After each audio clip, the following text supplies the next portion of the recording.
বন্ধুরা স্বাগত আপনাদের সবাইকে আজকের আমাদের এই নতুন ভিডিওটিতে। প্রত্যেক দিনের মতো আজকে আমি আপনাদের জন্য নিয়ে এসেছি এরকম একটি প্রোডাকশন কোম্পানি যেটি আপনাকে অবাক করে দেবে। নম্বর 1-এ রয়েছে কন্ডম। বন্ধুরা, এই জিনিসটি আপনি যতই মজাক করে নিন, এটি সে জিনিস যেটি আমাদের ভিতরে থাকা রোগ থেকে আমাদেরকে বাঁচায় আর আমাদের দেশের পপুলেশনটি নিয়ন্ত্রণে রাখে। আমরা সবাই জানি যে আপনারা এই তথ্যটি জানার জন্য অনেকই ইন্টারেস্টিং। এই কারণে আপনি ভিডিওটি খুবই মনোযোগ সহকারে দেখুন।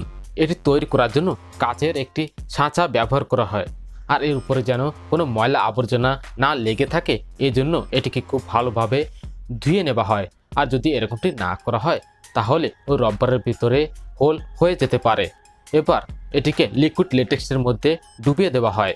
যখন এটি ডুবে থাকে তখন এই কাচের ছাঁচাটি ঘুরতে থাকে যেন এই লেটেক্স চারিদিক দিয়ে খুব ভালোভাবে লেগে যায়।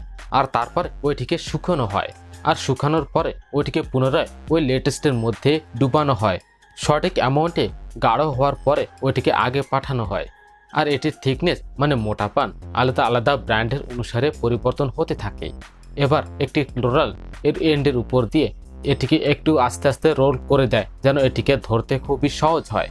আর তারপর এটিকে ড্রায়ারের সাহায্যে বের করা হয়, আর যেটিকে ওই জায়গায় শুকিয়ে দেয় আর ইলাস্টিক তৈরি করে দেয়।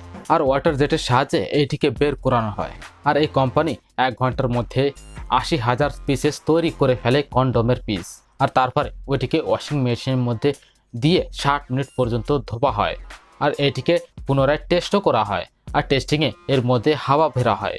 আর এটি ফোটার আগে 80 লিটার হাওয়া নিজের মধ্যে ভরতে পারে। আর তারপরে ওটির লিক্স চেক করা হয়, আর এর জন্য তার মধ্যে জলও ভরা হয়। আর ঠিক এরকমভাবে প্রত্যেকটি পিস চেক করা হয়।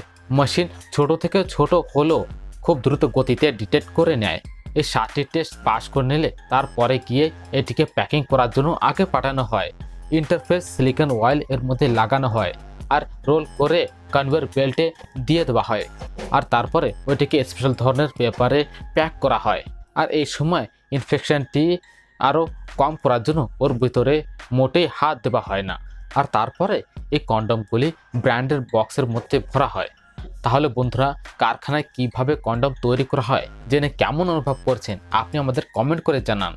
এবং হ্যাঁ, একটি সাবস্ক্রাইব অবশ্যই করুন। নম্বর 2 রয়েছে ধাগা বা উন। বন্ধুরা, আমরা তো সুতো অবশ্যই ব্যবহার করি সেলাই করার জন্য। এই সুতো কিভাবে তৈরি করা হয় আপনি কি জানেন? বন্ধুরা, এটি তৈরি করার জন্য কৃষকরা ভেড়া পালন করে, আর গরম আসতে আসতে তাদেরকে অনেক খাওয়া দাওয়া করায়। আর তার গায়ের উপরে চুল আসার পরে ওইটিকে ফ্যাক্টরিতে নিয়ে যাওয়া হয়। ওই জায়গায় মেশিনের সাহায্যে তার গায়ের সব চুলগুলি বের করে নেওয়া হয় ট্রিম করে। আর ওই জায়গায় কাজ করা লোকেদের অনেক কয়বার তো এই জায়গায় কাজ করা ফ্যাক্টরি ওয়ার্কার্সরা এদের যখন চুল কাটে তখন এই ভেড়াদের অনেক কষ্ট হয়। আর তারপরে এর ভেতরের কাচরাটিও বের করা হয়। তারপরে ওই চুলগুলিকে প্যাক করা হয়, আর তারপরে অন্য ফ্যাক্টরিতে পাঠিয়ে দেওয়া হয় যে জায়গায় তাদের সর্বপ্রথম রঙের মধ্যে ডুবানো হয়। আর তারপরে এই চুলগুলিকে এমন একটি মেশিনে দেওয়া হয় যে জায়গায় খুব ভালোভাবে পরিষ্কার করা হয়। আর তারপরে এরকম একটি মেশিনই দেওয়া হয় যে জায়গায় এই চুলগুলিকে লম্বা একটা দড়ির আকার দেওয়া হয়। আর রোলারের সাহায্যে এর আলাদা আলাদা লেয়ারও তৈরি করা হয়। আর তারপর এটিকে পুনরায় আরেকটি রোলারের মাঝে দেওয়া হয়, যেটি ওদেরকে পাতলা দড়িতে পরিবর্তন করে দেয়।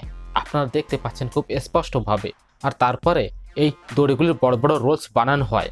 তারপরে ওইগুলি অন্য আরেকটি ফ্যাক্টরিতে পাঠানো হয় যে জায়গায় এই দড়িতে আলাদা আলাদা ধরনের কাপড় তৈরি করা হয়।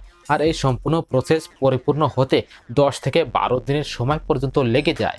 নম্বর 3 রয়েছে নেল পলিশ। এটি তৈরি করার জন্য সর্বপ্রথম কালার ডিসাইড করা হয়, আর ছোটটি অ্যামাউন্টের ওইটিকে টেস্টও করা হয়। সাসপেনশন বেসের সাহায্যে এই নেল পলিশটিকে একটি কনস্ট্যান্ট কালার প্রাপ্ত হয়ে যায়, যার মধ্যে পলিবর মিশানো হয় যেন নেল পলিশ আমাদের নখের উপর যেন ওই লেগে থাকে। এই কোম্পানি প্রতিদিন 5 টন নেল পলিশ তৈরি করে। আর এরা বড় একটি ক্যানের মধ্যে সিলিং মেশিনের সাহায্যে অ্যাটাচ করা হয়। আর অন্যদিকে কাচের বোতলটিকে তৈরি করার জন্য রেডি করা হয়। আর যখন কাচের বোতলগুলি তৈরি করতে গ্লাসেস ব্যবহার করা হয়, ওই গ্লাসগুলি ইটালি থেকে নিয়ে আসা হয়। তারপরে এই বোতলগুলি কনভেয়ার বেল্টে এক লাইনে অ্যালাইন করা হয়, যেটি আপনি দেখতে পাচ্ছেন। আর এই বোতলে মেটালের তৈরি গুলি দেওয়া হয়, যেটিকে এই নেল পলিশগুলিকে মিশে রাখার জন্য সাহায্য করে। তারপরে এটি তৈরি করার জন্য ব্রাশেসগুলিকে রেডি করা হয়, আর তারপরে ক্যাপস লাগানো হয় যেন এগুলি বাইরে বের না হয়। কসমেটিক ইন্ডাস্ট্রি বিশ্বের সবথেকে বড় ইন্ডাস্ট্রির মধ্যে একটি। এই নেল পেন্টগুলি পুনরায় সম্পূর্ণ বিশ্বের মধ্যে বিক্রি করার জন্য এক্সপোর্ট করা হয়। নম্বর 4-এ রয়েছে ক্রেয়ন কালার। বন্ধুরা, আমরা ছোটোবেলাতে আমরা এই সাহায্যে অনেকগুলি পেন্টিং তৈরি করেছি, আর হয়তো কিছু লোকেরা আজকের সময়েও পেন্টিং তৈরি করে।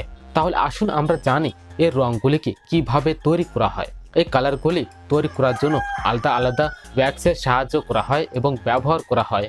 আর এই ওয়্যাক্সগুলি 62 ডিগ্রি সেলসিয়াস তাপে গরম করে গোলানো হয়। তারপর ওর মধ্যে একটি পাউডার দেওয়া হয়, যেটি এই ওয়্যাক্সগুলিকে একসঙ্গে ধরে রাখতে সাহায্য করে। তারপরে ওর মধ্যে অনেক বিভিন্ন ধরনের কেমিক্যালও মিশানো হয়, আর তার মধ্যে কালারও দেওয়া হয়।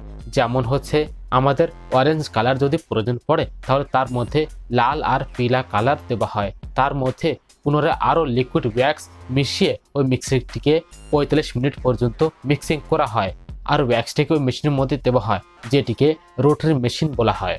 আর এই মেশিনের উপরে লিকুইড ওয়্যাক্স দেওয়া হয়, আর তারপরে ওইটিকে ঠান্ডা জলে দিয়ে শুকানো হয়, আর উপরের এক্সট্রা ওয়্যাক্সগুলি ব্লেডের সাহায্যে বের করা হয়।